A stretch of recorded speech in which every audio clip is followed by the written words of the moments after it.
So as we talked about, this is one of the first stores that I had opened back in the day when we were trying to reach the community more directly. And this is where we build all of our custom rods. It's also where we make appointments for charters to take people out fishing. So it's another nice platform to interact with the public. Why don't you show us? Sure, yeah, let's take a look. Go inside. So you're going to give us a little tour. Yeah, basically, this store fits all of someone's fishing needs on a local level. The type of fishing we did today was surf casting, and we have a selection of surf rods. We also have boat rods. So really, this store comes into play especially when people are visiting from out of town and they really want to engage with our resources and our beaches and waterways. This becomes a platform to educate them from. I love that. We also book a lot of charters out of this location and make appointments to get people out on the water that might need a little help at first.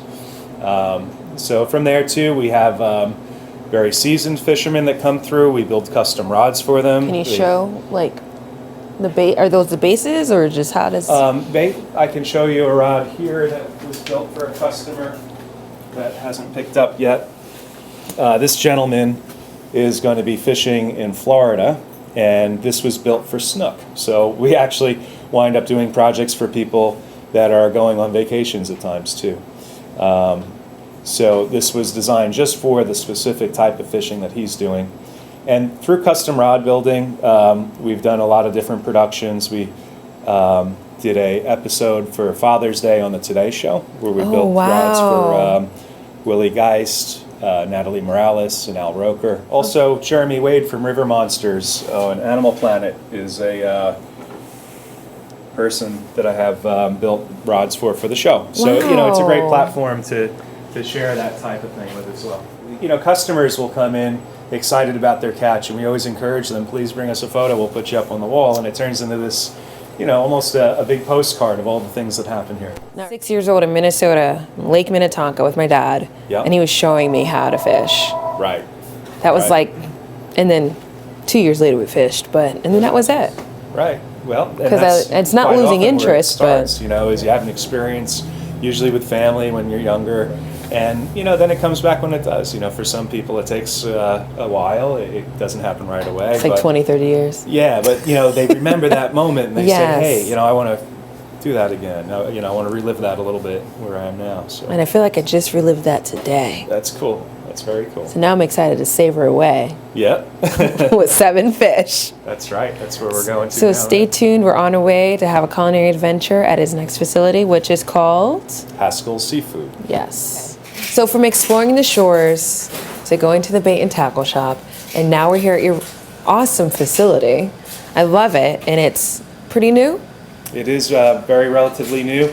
We opened this facility on November 5th, which was also opening day of bay scallop season. Oh, wow. So I kind of made it a mark on purpose because we like to celebrate this event on the east end of Long Island, that we could wrap the new facility being operational into that as well. We were successful. And every day since, every week, we've been handling and opening bay scallops. That's what we're doing today here. And as we talked about sustainability of seafood when we were on the beach together, there's a whole nother level of sustainability in the bay scallop. The bay scallop lives for about 18 months. Okay. And the season is set up in a really intricate way to where in September, those scallops that have a year behind them and they've already reproduced, whether we catch them or not. Oh. So out of the gate, this is a wonderful thing to enjoy. And another step that we take with these scallops, we save all of the shells, and we'll look at this behind us in a moment, and these shells get donated to the Shinnecock Restoration program. Sure, yeah, let's take a look over here. So the Shinnecock, so tell me more about the Shinnecock, is just say, I did just move here to the east end. Shinnecock Bay is where we were on the ocean side of Dune Road. Okay. On the other side of Dune Road, that bay area that we saw is all part of Shinnecock Bay. It's a large body of water. Okay. So what happens with these shells, what we're doing that's a little different than other operations is that we're separating the guts of the scallop from the shell in order to keep these clean enough that we will donate these to the Shinnecock Bay Restoration Program. And what they're going to do, they're going to take these shells and put them into a bag and kind of get them nice and tightly packed together. And then they put that bag of shells into a tank where oyster seed is planted on the bag of shells. Oh, wow. So this oyster seed that's now impregnated on the shell goes into the bay and creates an oyster reef. So without the substrate, without these shells, they wouldn't be able to grow more oysters. And it's that, cleaning. in effect, clean our water. I think, I don't know the number exactly, but an oyster cleans an enormous amount of water per hour. They're siphoning it and taking out the different things that they consume and expel clean water. Wow. So we're all about clean water because without it, our industry is going to fail, right? Exactly. So we have to be doing things that are proactive. We have to be involved on that level to see future generations be able to do what we're doing today. And the best part about this process is anyone who is dining at a restaurant or purchasing local based scallops from you, again, we're going back to sustainability and they're helping Right. us, like the culture become sustainable. Exactly. Everybody that participates has a hand in that. Yeah. So it is a group effort. Without everybody involved, it doesn't work.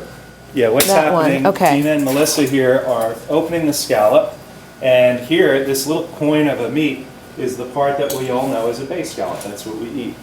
And around it is the other organs of the scallop, and Dina's about to take the knife and flip that away.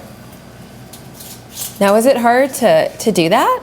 It takes practice. Okay. And, you know, I like to think of it as a methodical effort. So now that the guts of the scallop have fallen into the dish, and what we do with this is that we freeze that to bring to our tackle shop to sell to customers as chum for fishing. So again, instead of killing an animal to create fishing chum, we're kind of reclaiming a part of this that would normally become waste and giving it another job and another purpose. So we're preventing things from being harvested unnecessarily and replacing them with something that's available. So every part of this scallop is used. This soup that we're going to have tonight is one that we took the racks of our fish and we actually made a stock out of the racks of the fish. And that gives it a lot of natural flavor. When you say a soup is built from scratch, that's a lot of how that happens, is that you're taking all of the parts of the different ingredients and rendering it until it has incredible amount of flavor. Tonight we have a black sea bass chowder. So you can really take a base soup like that and add the ingredients that's timely in the season. Oh, wow. So you ready to enjoy a little bit with us? I am, but this is going to be one of the 7 fish. This is one of the 7 fish, and I think it's a great starter. It's a great way to warm up and start a meal. Especially for the holiday season. That's right. Yeah. Let's get this going. All right, let's do that. We'll set the table.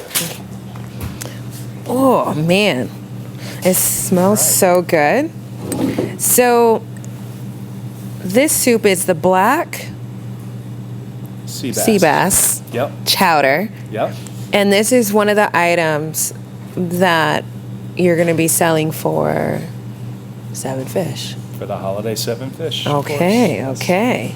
Yeah, this is a soup that we can use whatever fish is available that week.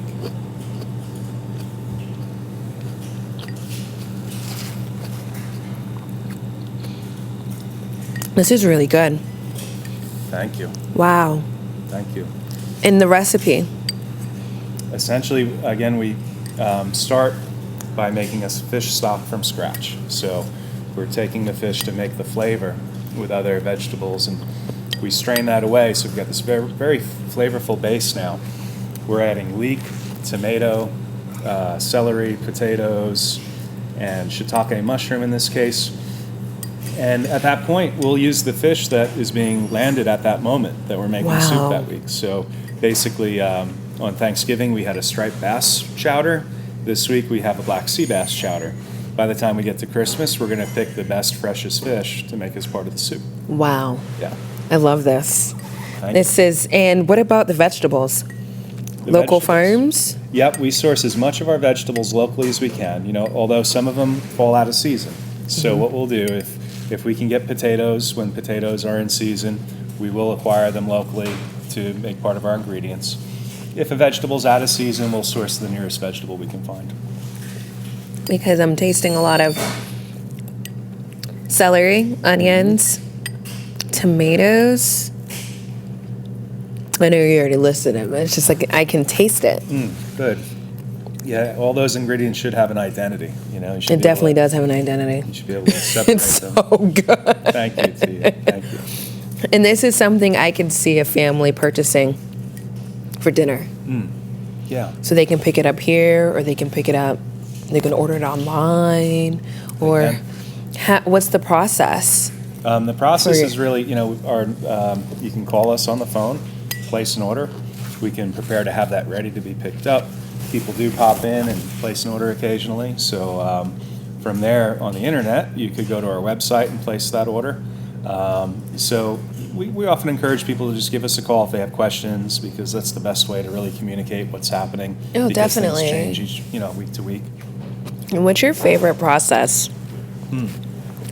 I really enjoy taking, let's say, a fish and drawing out that process as far as I possibly can, kind of like with this soup. Let's say we have a black sea bass for this instance. You fillet the black sea bass, and you're left with the rack, which we make the fish stock from, right? So that's a whole process in itself. I might take an evening just to make fish stock out of that part of the fish. Wow. The following day, you're combining, local ingredients and making a soup, where then you're utilizing the fillet of that fish. So to be able to take an ingredient and really stretch out its potential as far as I can, I think that to me is the most exciting process in all of it. Yeah, I love this. So what's up next? Next, we're going to try a calamari salad. It's a cold salad that's made with local squid. And a lot of people don't know that a big part of our industry on Long Island is a squid harvest. And it's a really nice, like a tender calamari that it renders. And because it's local, so quickly handled, when you're on Long Island, I don't think there's any calamari that might compare to it. Do you do fried calamari too? We do. Okay. Yep, we make fried variations of our foods, and as well as more of like a poached version as well to make this salad. But either way, it is delicious. Yeah. I cannot wait to try it. Great. I'm really excited. Excellent. I am so loving our culinary adventure right now with you. And Thank you. the soup was so savory and creamy. And now diving into this next course from the 7 fish, I'm just in awe by the presentation of this, because again, it's calamari, a salad, Yes. chilled, together.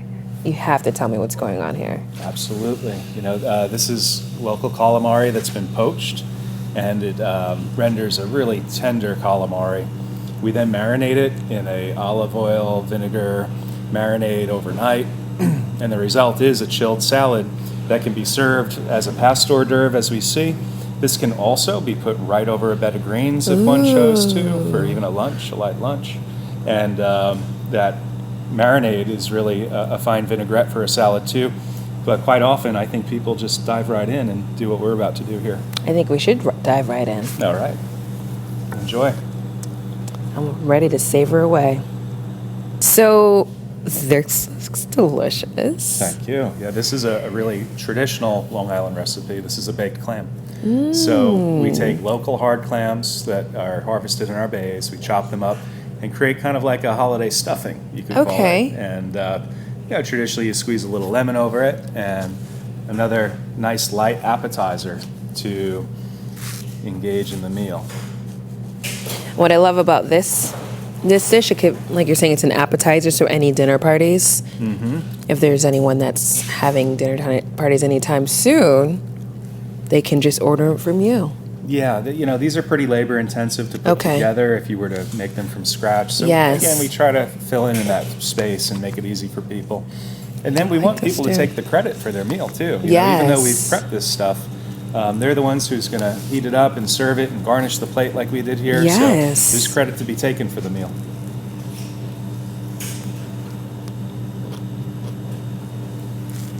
It's really good.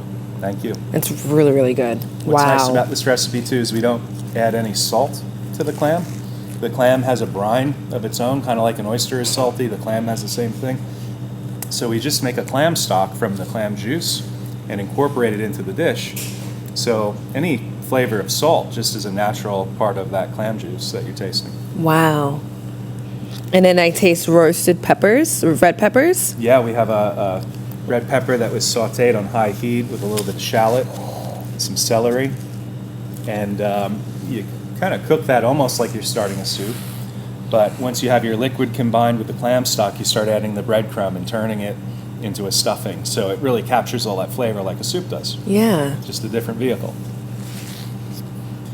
And I love these too. Yeah, we like those too. Tell me what we're going to be savoring next. Next, this is approaching more of the entree style meals. And what this is a fillet of black sea bass again, because it was in season this week. This fillet can rotate as well. It becomes a flounder fillet certain times of the year.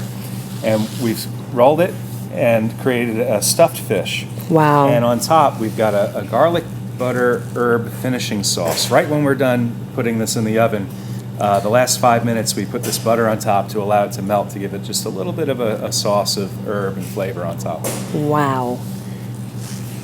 And just the scent of it's just... Yeah, it really kind of goes through the room a little bit. It does. And this is a very nice entree to pair with a local wine, at that stage of the meal. A light white wine from a local vineyard would be very appropriate, like a Chardonnay that's unoaked, something of that nature. It's funny you're mentioning that because we're going to be taking a journey out to the North Fork soon. Yeah. And checking out several of their vineyards with friends of ours, Alex. He owns CWD, Cellier Wine Distributor. Wonderful. So he has a lot of boutique vineyards. Right. So you're going to have the whole selection of the North Fork in one place to experience wine. Oh, definitely. It's going to be fun. So we're going to try a little bit of white wine. I'll make sure to get you some wine. Please do. Yeah, so we can pair even more dishes with it. That's right. Keep exploring that. We're going to be exploring away. Okay. So we're going to add lemon. Yeah, I enjoy a little bit of it. citrus with seafood myself, and that's a personal preference.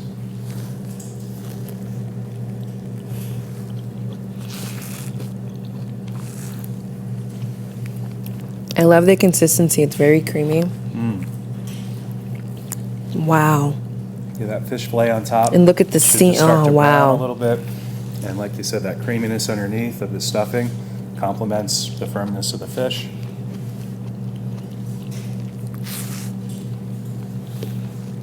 And then now going back to the slow food, this helps out with the East End community being involved. If they're not involved with slow food, you should check it out online, because that's what you're doing with them too, you're working with a lot of the people that are providing you resources. Yes. The local farmers, the chefs.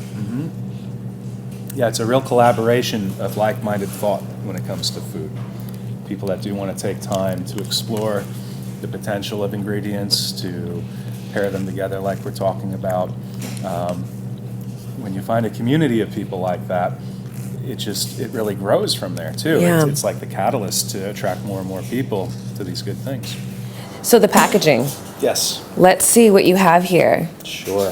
This is a base scallop and linguine that's prepared ahead of time, to where we've placed the linguine as well as the scallop and sauce into boiling in the bags. So really all you're going to do is boil water and drop these in to bring the food to temperature.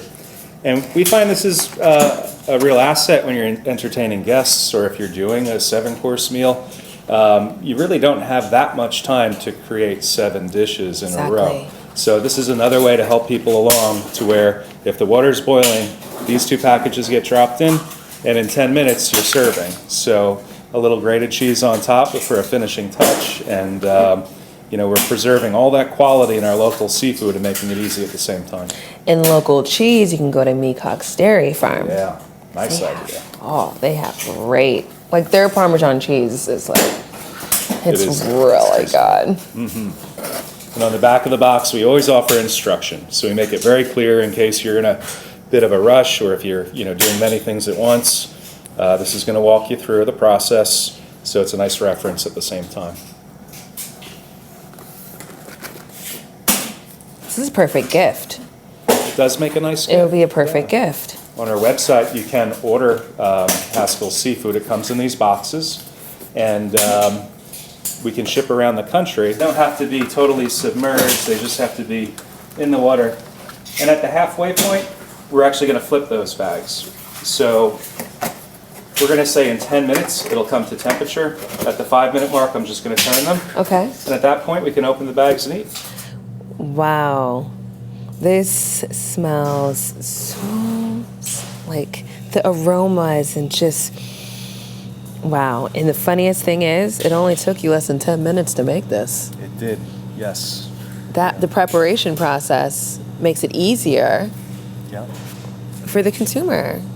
Yeah, one of our goals is to make local seafood easy. If you think traditionally about what it takes to enjoy local seafood, Yes. you've got to go to a fish market, then to the grocery store, possibly the bakery, and the amount of time it'll take to cook the pasta and prep everything. This could be an afternoon's worth of work for a family, let's say. So what we tried to do is take all of that out of the equation to where we had those boil in the bags, right? They went right into the boiling water. The pasta is cooked al dente, so when it is reheated, it's kind of the perfect tenderness. And, we just feel like it shouldn't be that hard. We're trying to make it as easy as possible for people. So let's savor away on this again. Please.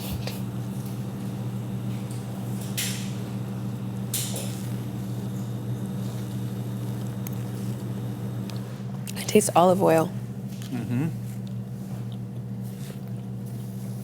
In the sauce, it is an olive oil, a little bit of citrus, Okay. white wine. There's shallot, garlic. We Yeah. use a little bit of Romano cheese in the sauce, so you can garnish it and put some fresh greens and fresh cheese on top, and it creates a really nice presentation. But all those flavors are already in the sauce. I love that. Good. Making life a little bit easier to have a right. great When we culinary adventure. I'm loving it. And again, it pairs well with white wine. Yes. Yep, many fish do, and I think it's safe to say that that's the type of wine that can be on the table right through the meal. Yeah. Yeah. Wow. This course looks just... Tell me more about it. Absolutely. Peter, tell me more about it. This is just wow. One of the things we've got happening here is kind of like a traditional fish and chip approach to having a fried element to the courses. And we use a porgy, which is a really underutilized local fish that when it's cleaned, it's a very delicate and flaky white flesh, and it really breads beautifully. We also put some of the local bay scallops in breading to complement it. So you've got this savory, flaky fish as well as this sweet, really tender and delicate scallop that complements one another. The sauce we're using is a malt vinegar aioli. And in the classic style of fish and chips, quite often you're in a pub, you order fish and chips, there's a bottle of malt vinegar there. Yes. So to kind of carry that on, we've made an aioli as a dipping sauce, which makes a very tangy and bright flavor alongside the flavors of the lightly breaded seafood. Wow. Yeah. And in going into this last dish, this cake, it's not your ordinary bake style cake of a sweetness to it.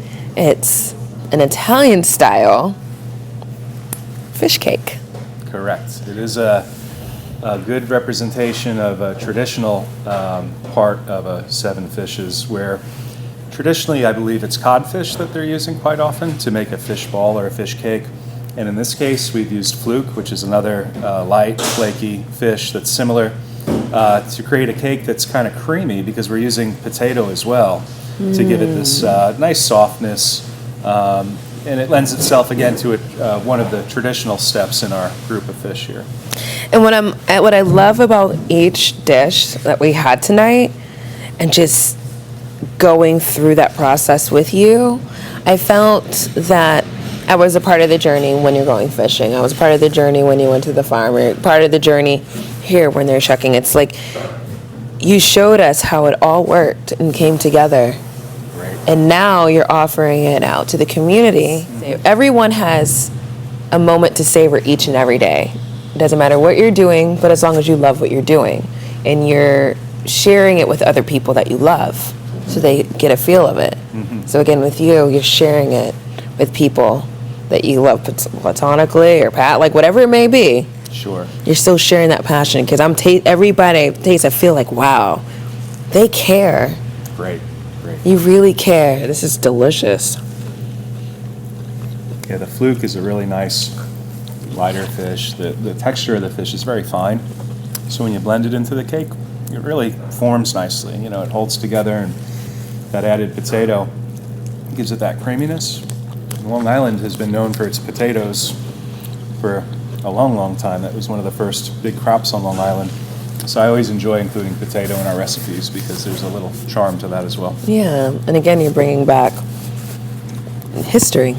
Yeah, yep, carrying the torch of the culture and the heritage that we have the opportunity to participate in. I mean, without that, we'd kind of be flying blind, I think, right? No, that's right. Yeah. So on my mother's side, my grandfather's parents came over from Poland. Oh, wow. Yep. And on my father's side, let's see now, it was his mother's father, so my grandmother's father, came from Sweden. So we have a lot of this Nordic background and seafaring type blood. It's in the blood.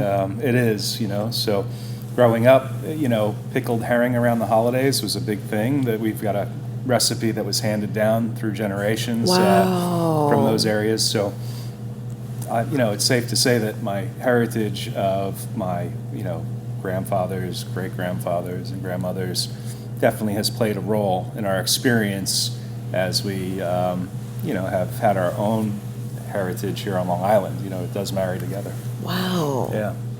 I love that. Cool. That's really cool. So until next time, I hope everyone enjoyed and savored tonight's episode. And to learn more about how you can have the dock-to-table experience or to have a Feast of Seven Fish experience, tell us, how can they savor this at their home? Well, we're always available through social media. We are active on that level to communicate back and forth. People are welcome to call us. You can even stop in here at the facility and knock on the door. And we're always happy to, take an order, obviously, and we can customize that to that person's needs. So if it's 2 people or 4 or more than that, those are all the channels that one can reach us, including our website. That's another way. And what's your website? The website is www.haskellsseafood.com. Haskell's plural. Yes, thank you. Plural Haskell's, because sometimes I may just put in, wait, what did he say? Yeah. And you don't want to do that, because I would love for you to savor every moment too. Now, you said social media. Yeah. So Facebook, Instagram, do you have any other channels? Do you have a YouTube channel? Do you Twitter? Facebook and Instagram are the 2 platforms we're on at the moment. Okay. And, we may decide to do a YouTube channel at some point, things like that. I can get in a little bit more insight. We're giving you a taste, but you never know. They may want to continue to follow the journey. True. We have some videos of free diving on the Instagram, so maybe we can elaborate on that, right? Maybe you should elaborate. Okay. Little tip. Mm-hmm. I'm listening. So again, everyone, I'm really happy you were able to join us for Savor the Moments with Tia and Friends and Captain Peter. Thank you so much. Thank you so much. It's been a lot of fun today. Yeah. Getting together and tasting all this food and walking on the beach to do some fishing. I mean, you can't really ask for more. No, you can't. And 'tis the season of giving and gathering. So until next time, we'll be with Captain Peter. We're going to include one of our private chefs with us to be on the journey, and we'll probably be on a boat. Yes. Not in the cold. No. Until next time, everyone, we hope you're savoring your moments.